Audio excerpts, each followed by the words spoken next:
Salut à tous et bienvenue sur ma chaîne YouTube, c'est Prissemon. Dans cette nouvelle vidéo de notre formation, nous allons voir comment télécharger un IDE et comment l'installer.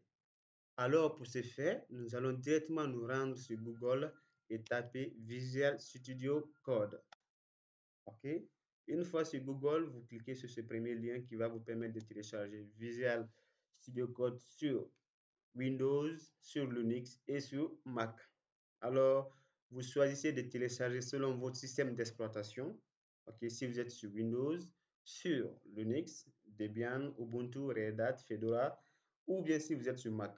Ok, alors, vous pouvez choisir de télécharger le fichier zip. Si je clique par exemple sur ce fichier zip, vous allez voir tout de suite, le téléchargement va commencer. Comme moi, j'ai déjà en fait VS Code avec moi installé, du coup, j'annule le téléchargement. Mais pour vous, vous attendez que le téléchargement se termine. Vous allez extraire le fichier zip et l'installer.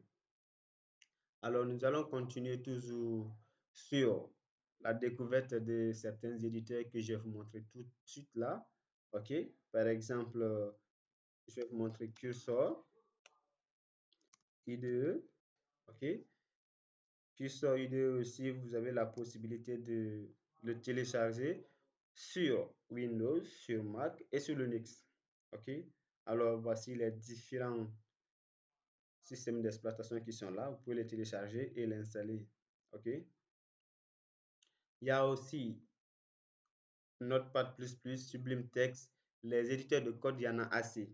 Du coup, vous téléchargez et vous l'installez selon votre système d'exploitation. OK? Attention, ne remplissez pas votre ordinateur avec beaucoup d'éditeurs de code. Ça ne sert pratiquement à rien. Téléchargez ce que vous utilisez et le reste, voilà, vous le laissez. OK? Pour la majeure partie des développeurs actuellement, ils utilisent VS Code ou bien Cursor, voilà, ou autre. Alors, parce que dans ces éditeurs de code, vous avez la possibilité de télécharger des extensions et les installer dedans, voilà, à l'intérieur de l'IDE, qui vous permettront de faciliter au fait de travailler. Ok, est-ce que vous comprenez? C'est-à-dire, par exemple, dans